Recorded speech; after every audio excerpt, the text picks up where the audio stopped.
Limitations of accounting.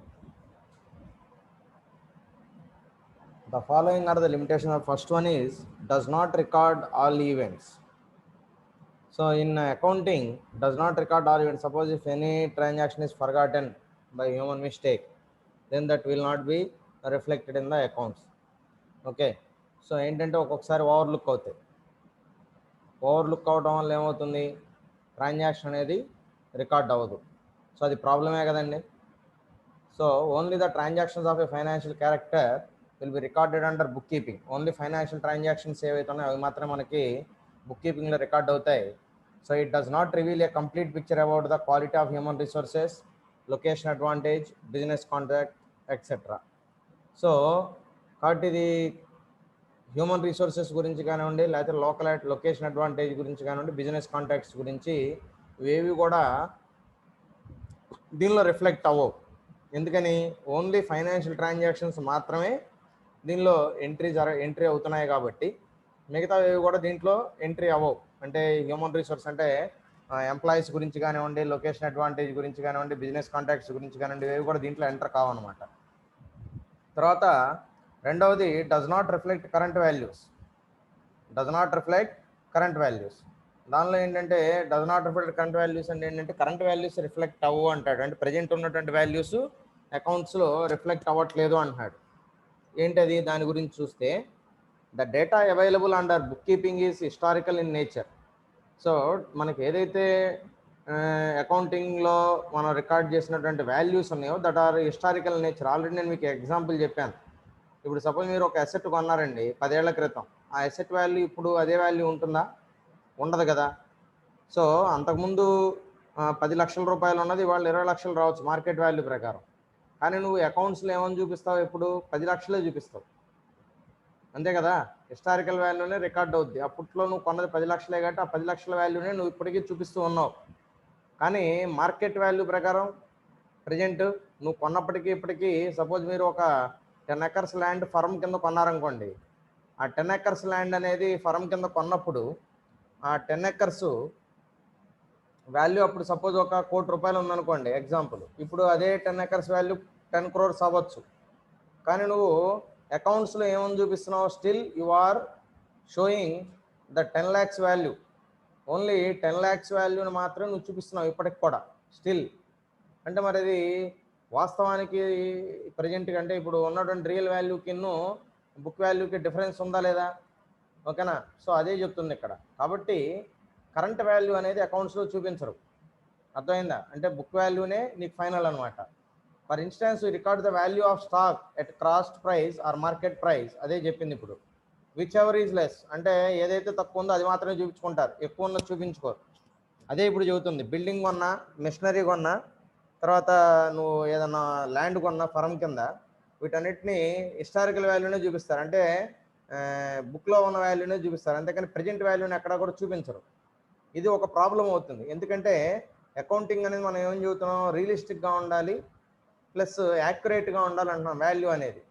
ఎప్పుడైతే నువ్వు ఈ బుక్ వాల్యూస్లో నువ్వు బుక్ వాల్యూ రికార్డింగ్ వాల్యూస్ అంటే హిస్టారికల్ వాల్యూ ఎప్పుడైతే చూపిస్తున్నావో అప్పుడు ఏమవుతుంది, ప్రజెంట్ వాల్యూకి హిస్టారికల్ వాల్యూకి డిఫరెన్స్ వచ్చేస్తుంది. దీనివల్ల ఏమవుతుంది, నీకు అకౌంట్స్లో డీవియేషన్స్ వస్తున్నాయి, అవునా కదా. సో అంటే ఎగ్జాక్ట్గా చూపించాల్సినటువంటి ప్రాఫిటబిలిటీకి ఆస్తులకి ఇప్పుడు ఉన్నటువంటి ఆస్తులకి తేడా వస్తుంది. కాబట్టి ఇది మనం గమనించాలి ఈ విషయాన్ని.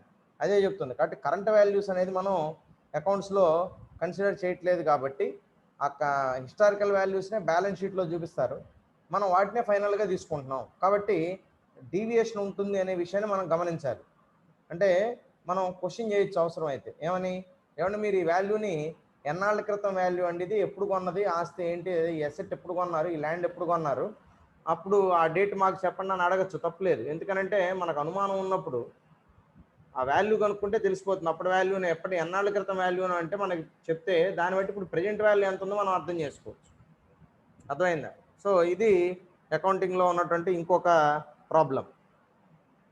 తర్వాత మూడవది estimates based on personal judgements. దీనిలో ఎస్టిమేట్స్ అన్నీ కూడా పర్సనల్ జడ్జిమెంటే ఉంటాయి అంటున్నాడు. అంటే ఎందుకని పర్సనల్ జడ్జిమెంట్ అంటున్నాడు?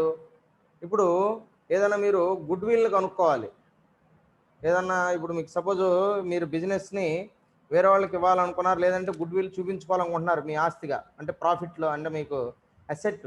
గుడ్ విల్ అనేది ఏంటి? అసెట్ అనమాట. ఇప్పుడు సపోజ్ ఏదైనా ఒక షాప్ కొనాలనుకోండి, మనం ఆల్రెడీ రన్నింగ్లో ఉన్న షాప్ని, ఏమంటాడు అతను? గుడ్ విల్ అడుగుతాడు. అంటే షాప్లో ఉన్న స్టాకు, తర్వాత షాపుకి సంబంధించి ఏదైనా సొంతం అయితే సొంత షాప్ అయితే దానికి అయిన ఖర్చు, కొన్న దానికి, ఇవన్నీ కలుపుకుని ఏం చేస్తాడు? దీనికి అడిషనల్గా గుడ్ విల్ అని కలుపుతాడు. గుడ్ విల్ అనేది ఏంటి? అదేం మన కంటితో చూడలేం. అంటే ఏంటంటే ఎన్నాళ్ళు ఆ షాప్ను అతను మేనేజ్ చేసి కస్టమర్స్కి బాగా గెయిన్ చేసి ఉంటాడు కాబట్టి, ఆల్రెడీ కస్టమర్స్ ఉండుంటారు కాబట్టి, రిపీటెడ్ కస్టమర్స్. సో ఆ కస్టమర్స్ ఇలా ఇంతమంది నాకు ఉన్నారండి, ప్లస్ నా వాల్యూ ఇది అని చెప్పి అతను ఏం చేస్తాడు? ఎన్నాళ్ళు అతను కష్టపడి ఆ వ్యాపారాన్ని డెవలప్ చేసినందుకు అతను కొంత గుడ్ విల్ తీసుకుంటాడు మన దగ్గర నుంచి. ఎందుకంటే అతను కష్టపడి దాన్ని డెవలప్ చేశాడు కదా. చేసినప్పుడు మరి అతను దాని నుంచి కొంత ఎక్స్పెక్ట్ చేస్తాడు, తప్పేం కాదు. అది దాన్ని మనం గుడ్ విల్ అంటాం. సో గుడ్ విల్ అనేది ఏంటి? మనకి ఇంటాంజిబుల్ అసెట్, అంటే కంటికి కనపడదు ఆస్తి, కానీ అది కూడా అసెట్టే మనకి. ఓకేనా? సో అది ఎలా ఉంటుంది? That is based on assumption only. అంటే ఇంతే ఉండాలి అంటే దానికి మనం లెక్కలేదు కదా. ఇంతే ఉండాలి, ఇంతే జరగాలి అనే దానికి మనకేమి ఇక్కడ లిమిట్ ఏమీ లేదు. కాబట్టి అది అతను ఎంత చేస్తే అంత మనం పే చేయాల్సిందే. లేదు అని అంటే నువ్వు బార్గెయిన్ చేస్తావు, అది వేరే విషయం. లేదండి అంత కాదులేండి ఇంత చేయండి అని అడిగితే అది తగ్గిస్తాడు, లేకపోతే లేదు. కాబట్టి ఇట్లాంటివన్నీ కూడా ఏంటి? మనకి ఇంటాంజిబుల్ అసెట్స్, అంటే మనకు కంటికి కనిపించిన ఆస్తి అది. బట్ ఆ గుడ్ విల్ అనేది ఎస్టిమేట్ చేసే విషయంలో that is estimation on judgement, అంటే బేస్డ్ ఆన్ పర్సనల్ జడ్జ్మెంట్. అది కేవలం పర్సనల్ జడ్జ్మెంట్ మీద బేస్ అయి ఉంటుంది కాబట్టి మనం ఏం చేయలేం. For example, debtors are estimated in terms of కలెక్టబిలిటీ, inventories are based on marketability, and fixed assets are based on useful working life. అంటే ఇక్కడ ఏం చెబుతున్నాడు? ఎగ్జాంపుల్ డెటార్స్ని తీసుకుంటే, అంటే మనం ఎవరికైతే అప్పులు ఇచ్చామో వాళ్ళు, సో వాళ్ళు కలెక్టబిలిటీ, తర్వాత ఇన్వెంటరీస్ మనం బేస్డ్ ఆన్ మార్కెటబిలిటీ అంటున్నాం. అంటే మార్కెటబిలిటీ ఏంటంటే మన దగ్గర ఉన్నటువంటి ఇన్వెంటరీని మనం మార్కెట్ వాల్యూకి ఇస్తే ఎంత అవుతుంది అనేది మనం ఒక ఎస్టిమేషన్ చేసాం అంతే. అంతేగాని ఎగ్జాక్ట్గా వాల్యూ అంటే చెప్పలేము. అదేదో నేను చెప్తుంది. ఇప్పుడు ఇన్వెంటరీకి ఇంత వాల్యూ ఉంటుందని అంటే బేస్డ్ ఆన్ ఎజంప్షన్. మనం తయారు చేసిన ఇంత వాల్యూ అంటే ప్రాఫిట్ యాడ్ చేసుకుంటాం కదా. ప్రాఫిట్ అనేది కూడా ఎలా? ఎజంప్షనే కదా. సో ఇంత ప్రాఫిట్ కావాలి అంటే ఒక 10%, 20%, ఒక 30% మనం ఎక్స్పెక్ట్ చేస్తాం. సో ఆ 10%, 20%, 30% మనం తీసుకుంటాం అంతే. సో అది ఎలా ఉంటుందంటే దేని మీద డిపెండ్ అయి ఉంటుందంటే మార్కెటబిలిటీ మీద డిపెండ్ అయి ఉంటుంది అంటున్నాడు. That is also based on assumption. These estimates are based on personal judgement and hence sometimes may not be correct. So ఇవన్నీ కూడా పర్సనల్ జడ్జ్మెంట్ మీద జరుగుతాయి కాబట్టి అవి కొన్ని సందర్భాల్లో కరెక్ట్ అవ్వచ్చు, కొన్ని సందర్భాల్లో రాంగ్ కూడా అవ్వచ్చు, బేస్డ్ ఆన్ ఎజంప్షన్ కాబట్టి. తర్వాత next one, inadequate information on cost and profits. తర్వాత అకౌంటింగ్లో ఉన్నటువంటి ఇంకో లిమిటేషన్ ఏంటంటే కాస్ట్ ప్రాఫిట్కి సంబంధించినటువంటి ఇన్ఫర్మేషన్ ఇన్అడిక్వేట్గా ఉంటుందంటే సఫిషియెంట్గా లేదు అనేది భావన. Book keeping only provides information about the overall profitability of the business. Book keeping అనేది ఎలా ఉంటుందనంటే that is completely provides only the overall profitability of the business, but it does not give everything. అంటే అన్నీ ఇవ్వదు కదా, information అనేది పూర్తిగా ఇవ్వదు. దీంట్లో ఓన్లీ ప్రాఫిటబిలిటీ ఎలా ఉంది, లేదంటే లాస్ ఎలా ఉంది అనేది, మనకు ప్రాఫిట్లో ఉన్నాం లాస్లో ఉన్నాం అనేది తెలుసుకోవడానికి మాత్రం ఉపయోగపడుతుంది, కానీ మిగతా వాటికి ఉపయోగపడదు ఇది. No information is given about the cost and profitability of different activities of products are divisions. Individual డిపార్ట్మెంట్వి ఒక ప్రోడక్ట్కి ఎంత ప్రాఫిట్ వచ్చింది, ఒక ప్రోడక్ట్ మీద, లేదంటే ఒక డిపార్ట్మెంట్ వైజ్గా మనం చూస్తే అది ప్రాఫిటబిలిటీనా కదా, డివిజన్స్లో ఏ డివిజన్కి ప్రాఫిటబిలిటీలో ఉంది, ఇవన్నీ మనం తెలియదు దీంట్లో. కేవలం ఓవరాల్ ప్రాఫిట్ ఎంత వచ్చింది, ఓవరాల్గా లాస్ ఎంత వచ్చింది అనేది చూస్తుంది, కానీ ఇండివిజువల్గా చెప్పడం అనేది జరగదు. ఓకేనా? That is inadequate information on cost and profits. అది తర్వాత next basic accounting concepts. Next topic basic accounting concepts. అంటే అకౌంట్స్కి సంబంధించి కొన్ని బేసిక్ కాన్సెప్ట్స్ మనం తెలుసుకోవాలి. మనం అకౌంట్స్ ప్రిపేర్ చేసే ముందు అవి ఏంటనేది ఒకసారి చూద్దాం. So accounting is a system evolved to achieve a set of objectives. So accounting అనేది మనకు ఎందుకు మనం చేస్తున్నాం అంటే దానికి ఒక ఆబ్జెక్ట్ ఉంది, దానికి ఒక లక్ష్యం ఉంది. సో అంటే మనం దాన్ని బట్టి మనం డెసిషన్ తీసుకోవాలనేది ఒకటి ఉంది. కాబట్టి ఆ అకౌంటింగ్ అనేది based on set of objectives అంటున్నాడు. అంటే ఒక లక్ష్యానికి అనుగుణంగా మనం అకౌంటింగ్ అనేది చేస్తున్నాం, అంతేగాని అవసరం లేకుండా చేయట్లా, ఊరకనే అవసరం లేదని. Okay, so in order to achieve the goals we need a set of rules or regulations. మనం ఏదైతే మనం ఆబ్జెక్టివ్స్ రీచ్ అవ్వడానికి అకౌంటింగ్ సిస్టమ్ అనే దాన్ని మనం డెవలప్ చేసామో, ఆ అకౌంట్స్ సిస్టమ్కి మనం అనుకున్నటువంటి ఆబ్జెక్టివ్స్ రీచ్ అవ్వాలి అని అంటే దానికి మనం కొన్ని రూల్స్ అండ్ రెగ్యులేషన్స్ని ఫ్రేమ్ చేసుకోవాలి. ఓకేనా? సో ఆ రూల్స్ అండ్ రెగ్యులేషన్స్ని మనం ఏమని పిలుస్తున్నాం అంటే బేసిక్ అకౌంటింగ్ కాన్సెప్ట్స్. అంటే మనం ఏం చేస్తున్నా కూడా దానికి ఒక మీనింగ్ అనేది ఉండాలి అంటాడు. అంటే మనం ఒక లక్ష్యం కోసం ఏదైనా చేయాలి. సో ఆ లక్ష్యం కోసం చేస్తున్నాం అంటే ఇప్పుడు అకౌంటింగ్ అనేది దేనికోసం చేస్తున్నాం, దానికి ఒక పర్పస్ ఉండాలి. ఏంటి ఆ పర్పస్ ఏంటి? సో మనకి యాక్యురేట్ ఇన్ఫర్మేషన్ కావాలి, తర్వాత ప్రాఫిటబిలిటీ పొజిషన్ ఏంటో తెలియాలి, తర్వాత మనకి అసెట్స్ ఎలా ఉన్నాయి, లయబిలిటీస్ ఎలా ఉన్నాయో తెలియాలి. ఇవన్నీ తెలియాలి అని అంటే సో మనకి కొన్ని రూల్స్ అండ్ రెగ్యులేషన్స్ మనం ఫ్రేమ్ చేసుకుని ఒక సిస్టమేటిక్గా వెళితేనే ఇన్ఫర్మేషన్ అంతా మనకు వస్తుంది, లేకపోతే రాదు. The term concept means an idea or thought. Concept అంటే మీనింగ్ ఏంటి? It is nothing but an idea or thought. అంటే అది ఒక ఐడియా కావచ్చు, లేదంటే ఒక ఆలోచన, రెండింటికి మీనింగ్ ఒకటే, idea or thought. Basic accounting concepts are the fundamental ideas or basic assumptions underlying the theory and profit of financial accounting.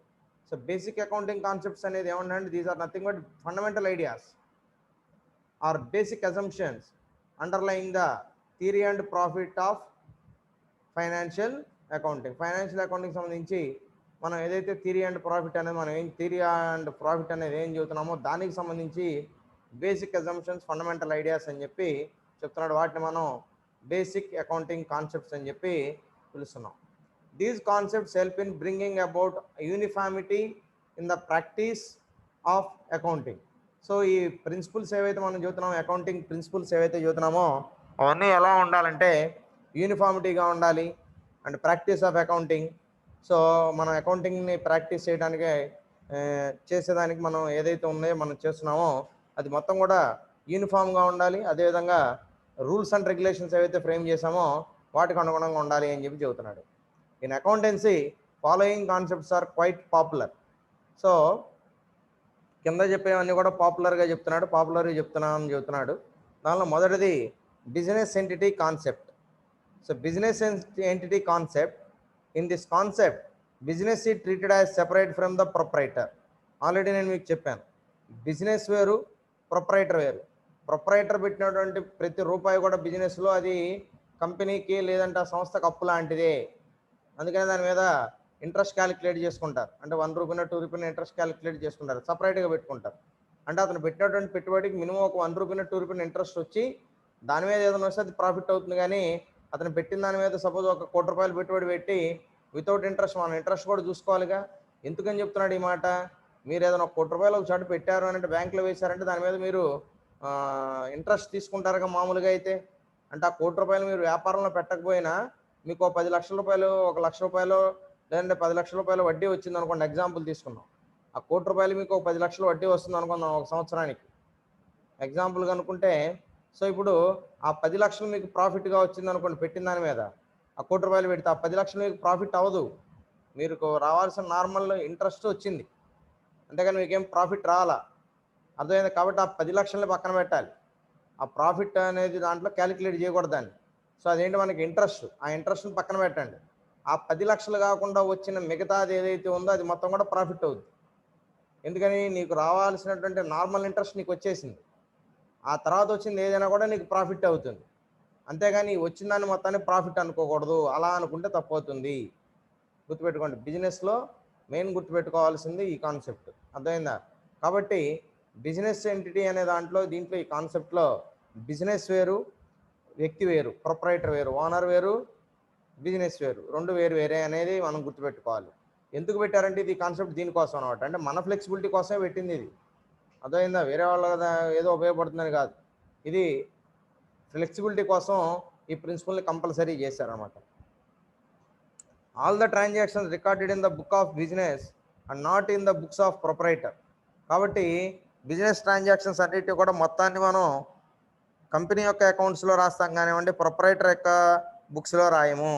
మొత్తం కంపెనీ అకౌంట్లోనే రాస్తాం, ప్రొపరైటర్ అకౌంట్లో ఏది కూడా రాయము. The proprietor is also treated as a creditor for the business. ఇప్పుడే చెప్పాను ఆ పాయింటే. So ప్రొపరైటర్ను కూడా బిజినెస్ ఏమనుకుంటుందనంటే క్రెడిటార్గానే అనుకుంటుంది. అర్థమైందా? సో ఎందుకని, బిజినెస్లో అతను డబ్బులు ఇన్వెస్ట్మెంట్ చేస్తున్నాడు కాబట్టి బిజినెస్ వేరు వ్యక్తి వేరు అన్నాం కాబట్టి, సో ఇప్పుడు అతను పెట్టే ప్రతిదీ కూడా అతనికి అప్పు అవుతుంది. ఓకేనా? సో అంటే సంస్థకి అది అప్పుగానే ఉంటుంది, ఇతనికి మాత్రం పెట్టుబడి అనుకుంటాడు, కానీ సంస్థ దృష్టిలో అది సంస్థకి అప్పుగానే భావించాల్సి ఉంటుంది. ఓకేనా? That is business entity concept. తర్వాత going concern concept. Going concern concept దీంట్లో ఏం చెప్తున్నాడు, this concept relates with the long life of business. అంటే గోయింగ్ కన్సర్న్ కాన్సెప్ట్ అంటే వ్యాపారం అలా జరుగుతూ ఉంటుంది, అంటే unless and until you close the business, అంటే మనం బిజినెస్ని క్లోజ్ చేయాలి అనే ఆలోచన రానంతరం కూడా ఇది జరుగుతూ ఉంటుంది, కాబట్టి మనకు దీంట్లో ఏం ఇబ్బంది లేదు. The assumption is that business will continue to exist for unlimited period unless it is dissolved due to some reasons or other. అంటే ఏదైనా కొన్ని కారణాల వల్ల ఏదైనా అవాంతరాలు వచ్చి బిజినెస్ని క్లోజ్ చేస్తే తప్పితే unless and until it continues, అది మనం ఎన్నాళ్ళు రన్ చేస్తే అన్నాళ్ళు రన్ అవుతూనే ఉంటుంది, అంతేకాని దానికి ఎండింగ్ ఏమీ లేదు కదా. మనం చేయాలనుకుంటే చేస్తాం, లేకపోతే లేదు, అలా అనమాట. సో లేకపోతే మనం క్లోజ్ చేసే వరకు కూడా బిజినెస్ అనేది రన్ అవుతూనే ఉంటుంది. That is going concern concept. తర్వాత third one money measurement concept. So money measurement కాన్సెప్ట్లో ఏం చెప్తున్నాడు, in this concept only those transactions are recorded in accounting which can be expressed in terms of money. Those transactions which cannot be expressed in terms of money are not recorded in the books of accounting. So money measurement కాన్సెప్ట్లో ఏం చెప్తున్నాడంటే, ఇక్కడ only those transaction record in accounting which can be expressed in terms of money. అంటే డబ్బుతో ముడిపడినటువంటి అంశాలను మాత్రమే మనం వీటిలో రికార్డ్ చేయడం జరుగుతుంది అకౌంటింగ్లో, మిగతా ఏవి కూడా మనం రికార్డ్ చేయట్లేదు. ఓకేనా? So those transactions which cannot be expressed in terms of money are not recorded in the books of accounting. మనీకి సంబంధించిన కాకుండా వేరే ఏది కూడా అకౌంటింగ్లో మనం పరిగణలోకి తీసుకోవట్లేదు, వాటిని మనం ఎంటర్ చేయటం అనేది జరగడం లేదు.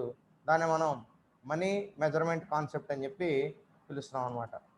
తర్వాత కాస్ట్ కాన్సెప్ట్. సో కాస్ట్ కాన్సెప్ట్లో ఏం చెప్తున్నాడు, according to this concept an asset is recorded at its cost in the books of account. So cost concept ప్రకారం ఏం చెబుతున్నాడు అంటే, an asset is recorded at its cost in the books of account. So ఒక asset మనం తీసుకున్నప్పుడు ఆ asset యొక్క cost అనేది మనం బుక్ ఆఫ్ అకౌంట్స్లో రికార్డ్ చేయడం అనేది జరుగుతుంది. That is price which is paid at the time of acquiring it. అంటే మనం అది కొన్నప్పుడు ఎంతైతే డబ్బులు కట్టామో మనం పే చేసాం అంతే రాస్తాం. In balance sheet these assets appear not at cost price every year. So ప్రతి సంవత్సరం దాని కాస్ట్ అనేది పెరగటం ఉండొచ్చు, తగ్గుతూ ఉండొచ్చు. సో కాబట్టి that is negligible. But depreciation is deducted and they appear at the amount. తర్వాత మనం ఎవ్రీ ఇయర్ మనం చూస్తే కనుక మనం ఈ కాస్ట్ ప్రైస్ అనేది మనకేమవుతూ ఉంటుంది,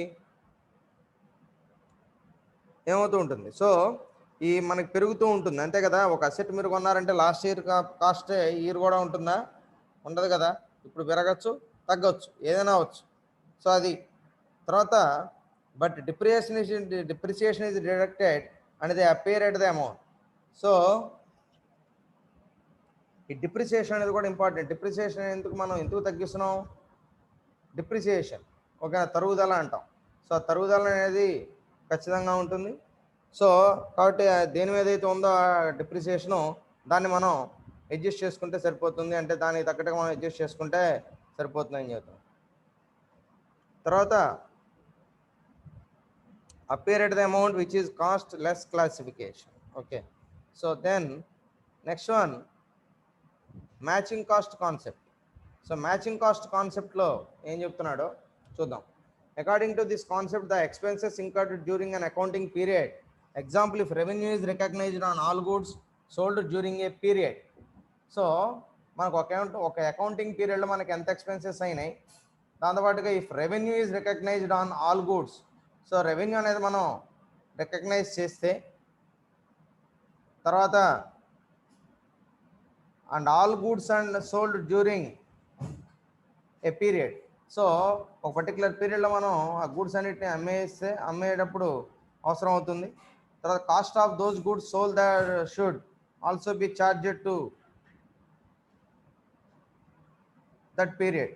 సో ఇక్కడ మనకి ఏంటంటే మనకి పర్టికులర్గా మ్యాచింగ్ అనేది జరగాలంటే అంటే మనకి ఆస్తులు అప్పులు ఎప్పుడు కూడా సమానంగా ఉండాలి. సో ఆ రెండు సమానంగా ఉన్నాయనంటే మన అకౌంట్స్ అన్నీ కరెక్ట్గా ఉన్నట్టు. ఒకవేళ ఆ రెండు సమానంగా లేకపోతే మన అకౌంట్స్లో తప్పు ఉన్నట్టుగానే మనం భావించాలి. దాన్ని మనం మ్యాచింగ్ కాస్ట్ కాన్సెప్ట్ అంటున్నాడు. తర్వాత రియలైజేషన్ కాన్సెప్ట్. ఈ రియలైజేషన్ కాన్సెప్ట్లో ఏం చెప్తున్నాడు? According to this concept revenue is recognised when a sale is made. ఈ కాన్సెప్ట్లో మనకి ఏం చెబుతున్నారంటే revenue is recognised when a sale is made. Revenue అని ఎప్పుడైతే మనకి సేల్ అనేది జరిగిందో తర్వాత అల్టిమేట్గా మనకి రెవెన్యూ అనేది కూడా రావాలి.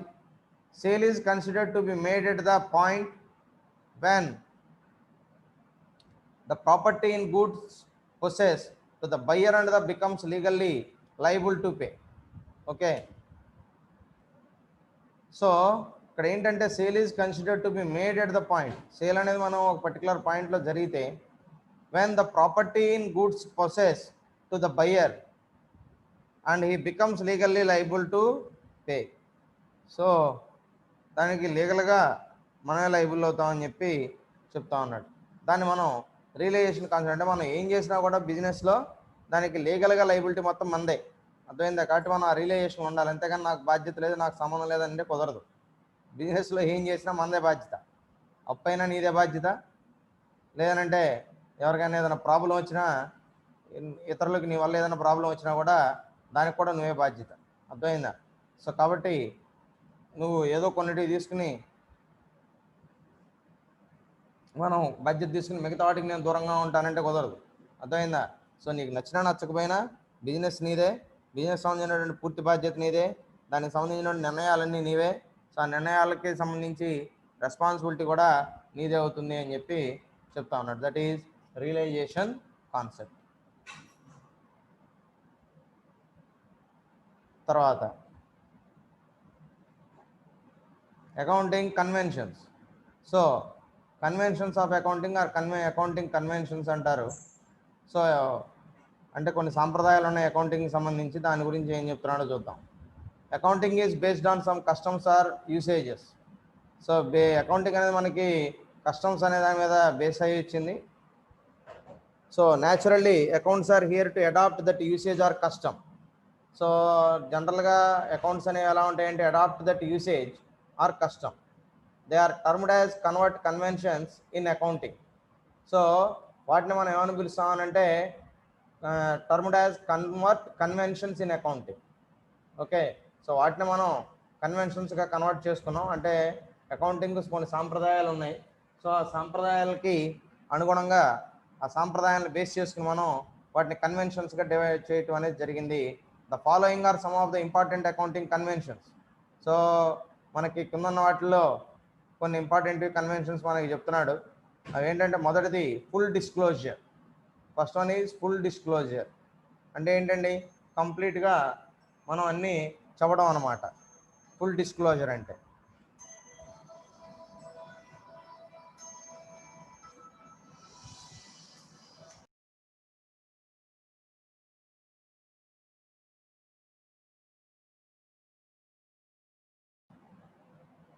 Okay, so full disclosure.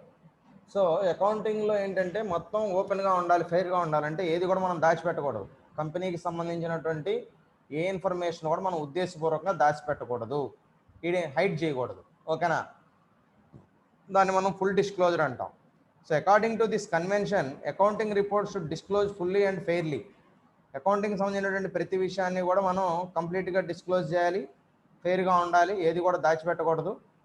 They purpose to represent. Main ఏంటంటే అది మనకు రిప్రజెంటేషన్. అది అంతేగాని మనం ఏదో దాన్ని ఒక బాధ్యతలాగా తీసుకున్నా కూడా అదేదో మనం ఏదో దాన్ని ఏమంటాం టెక్నికల్గా ఒక ప్రెజర్ లాగా ఫీల్ అవ్వకూడదు.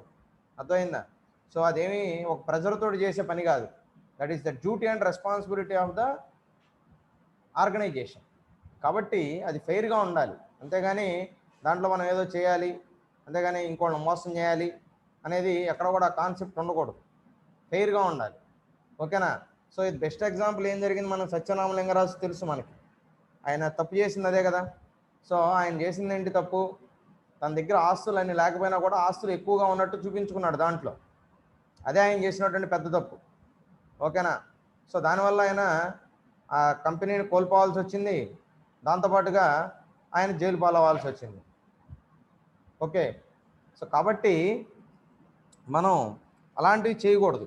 అది చేస్తే according to the companies act that should B punishable offence, అంటే శిక్షార్హమైన నేరం అంటాం కదా. సో పనిషబుల్ అఫెన్స్ అవుతుంది అనమాట. They should be prepared honestly and sufficiently disclose information which is if material interest to proprietors present and potential creditors and investors. So కాబట్టి మనం ఖచ్చితంగా information అనే దాన్ని డిస్క్లోజ్ చేయాలి.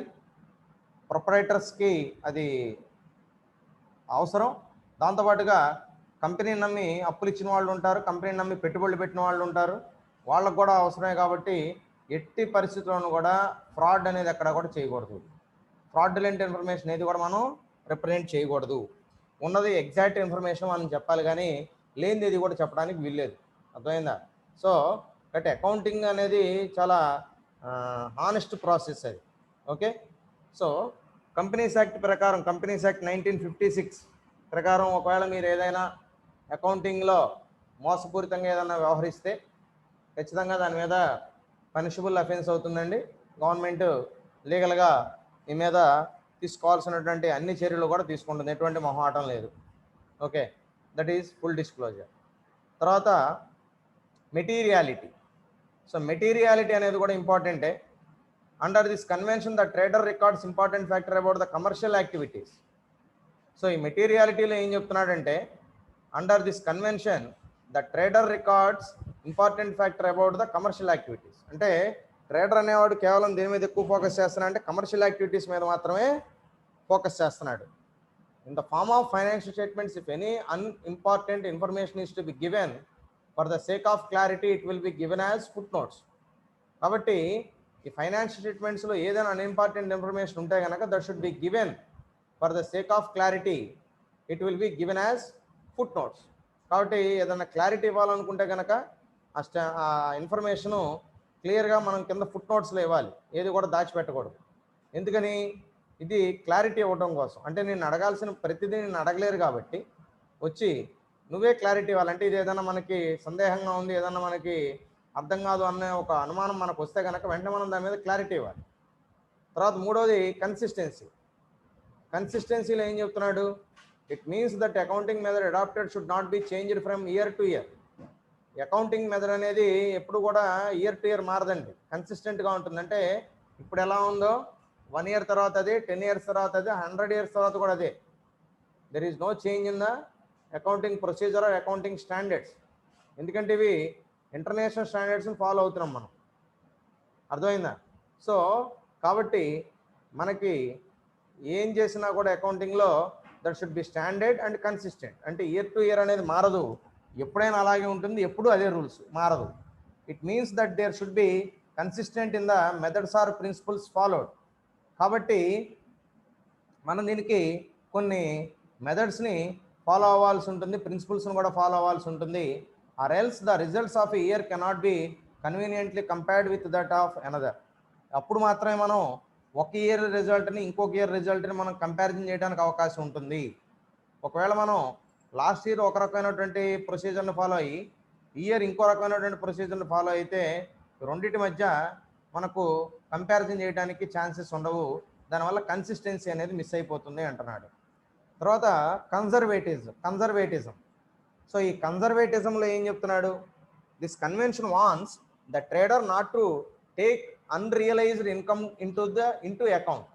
సో ట్రేడర్ అంటే వ్యాపారి ఎట్టి పరిస్థితుల్లోనూ కూడా అన్రియలైజ్డ్ ఇన్కమ్ ఏది కూడా అతను అకౌంట్లోకి తీసుకోకూడదు, పరిగణలోకి తీసుకోకూడదు. That is why the practice of valuing stock at cost or market price. అందుకనే వాల్యూయింగ్ ఆఫ్ స్టాక్ అనేది మీరు కాస్ట్ మీద బేస్ చేసుకున్నారా, మార్కెట్ ప్రైస్ మీద బేస్ చేసుకుంటున్నారా, or whichever is lower is in value. దాంట్లో ఏది లోయరు ఏది అనేది కూడా దాంట్లో మనం చూసుకోవాలి. This is the policy of playing safe. It takes into consideration all prospective losses but leaves all prospective profits. So కాబట్టి మనం ఏది కన్సిడర్ తీసుకున్నా కూడా సేఫ్గా మనం ప్లే చేయాలి. ప్లేయింగ్ సేఫ్ అంటారు, అంటే జాగ్రత్తగా ఆడండి అంటారు. ఇప్పుడు క్రికెట్ ఆడినా ఇంకోటి ఆడినా ప్రమాదాలు జరిగితే ఏదే ఎప్పుడు మన చేతులు ఏది లేదు కాబట్టి everything should not be in our hands actually. కాబట్టి మనం ఏం చేసినా కూడా ఎలా ఉండాలంటే కన్జర్వేటివిజం అనేది ఉండాలంటే సేఫ్గా ఉండాలి. అకౌంటింగ్లో ఏది చెప్పినా కూడా మనం పర్ఫెక్ట్గా మనం ఇన్కమ్ అనేదాన్ని మనం రియలిస్టిక్ ఇన్కమ్నే మనం చూపించాల్సి ఉంటుంది. అది చాలా చాలా ఇంపార్టెంట్ అని చెప్పి చెప్తా ఉన్నాడు. ఓకేనా?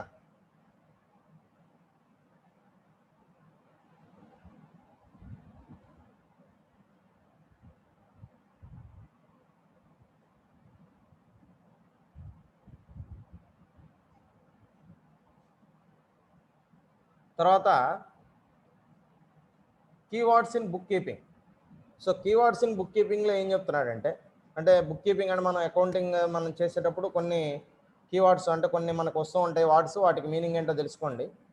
మెయిన్గా ఫస్ట్ వన్ ట్రాన్సాక్షన్స్. ట్రాన్సాక్షన్ అంటే ఏంటి? ఫైనాన్షియల్ ట్రాన్సాక్షన్ అంటే కంపెనీలో లేదంటే ఆర్గనైజేషన్లో జరిగినటువంటి ప్రతి మనీ రిలేటెడ్ యాక్టివిటీ ప్రతిదీ కూడా మనం ట్రాన్సాక్షన్ పిలుస్తాం. Any sale are purchase of goods of service is called the transaction.